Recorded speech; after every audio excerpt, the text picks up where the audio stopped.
પુસ્તકો પ્રત્યેની જાગૃતિ હાલના સમયમાં ખૂબ જ જરૂરી છે. ત્યારે 23 એપ્રિલના રોજ વિશ્વ પુસ્તક દિવસની ઉજવણી કરવામાં આવે છે. અને કહેવાય છે કે દરેક સફળ માણસ પાછળ ક્યાંક ને ક્યાંક પુસ્તક પ્રેમ છુપાયેલો હોય છે. ત્યારે પુસ્તક જ એક સાચો મિત્ર છે અને પુસ્તક જ એક સાચો દિશા આપનાર ગુરુ છે. ત્યારે હાલના સમયમાં પ્રગતિના પંથે જઈ રહેલા અને પહોંચી ગયેલા વ્યક્તિઓની પાછળ પુસ્તકનું જે જ્ઞાન છે તે ખૂબ જ કામે લાગ્યું છે. ત્યારે હાલના સમયમાં આજની યુવા પેઢી મોબાઈલ અને ઇન્ટરનેટ પાછળ સમય બરબાદ કરી રહી છે.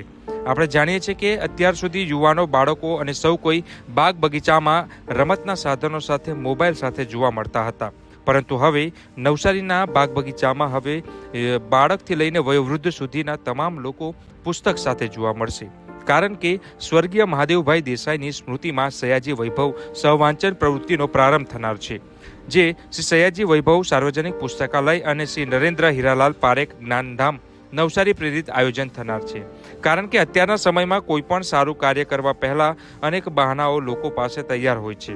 જેમ કે વાંચન કરવું હોય તો વાંચવું છે પણ સમય જ નથી મળતો, વાંચવા માટે વાતાવરણ નથી મળતું, વાંચવું તો છે પણ ક્યાં અને ક્યારે, આવા અનેક પ્રશ્નો મનમાં હોય છે. ત્યારે આ સયાજી વૈભવ સાર્વજનિક પુસ્તકાલય દ્વારા તારીખ 26થી જે શરૂઆત થનાર છે સવારે 8:30 થી 11 કલાક દરમિયાન, જે પારસી હોસ્પિટલની સામે વાજપાઈ ગાર્ડન છે, ત્યાં પુસ્તક વાંચવા માટેનું એક અનેકું આયોજન થનાર છે. ત્યારે ચાલો જાણીએ કયા પ્રકારનું આ આયોજન થશે.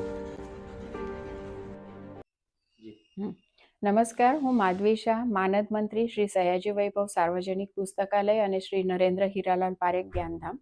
અત્યાર સુધી લાઇબ્રેરીએ વાચનાભિમુખ કરવા માટે ઘણા બધા પ્રયત્નો કર્યા છે અને આ વખતનો પ્રોજેક્ટ છે જે સહવાચનની પ્રવૃત્તિ છે તે 26મી જાન્યુઆરીએ શ્રી મહાદેવભાઈ દેસાઈના સ્મરણાર્થે નવો પ્રોજેક્ટ તરીકે શરૂ કરીએ છીએ.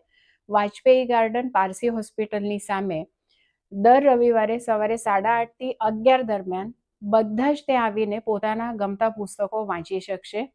કોઈ પણ નિયમ નથી, કોઈ પણ ફી નથી.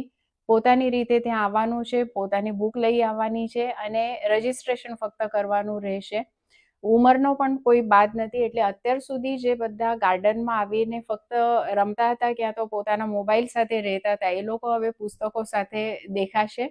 અને સમય ચોરવાની વાત છે કે અમને વાંચવાનો સમય નથી મળતો, તો અઠવાડિયાના 2.5 થી 3 કલાક તમે પોતાનો સમય ફક્ત પુસ્તકો વાંચવા માટે આપી શકશો અને જેથી નવસારીની દરેક જનતા, દરેક વયોગટના લોકો પુસ્તકો વાંચે અને એ તરફ વળે, એના માટેનો આ એક પ્રયત્ન છે.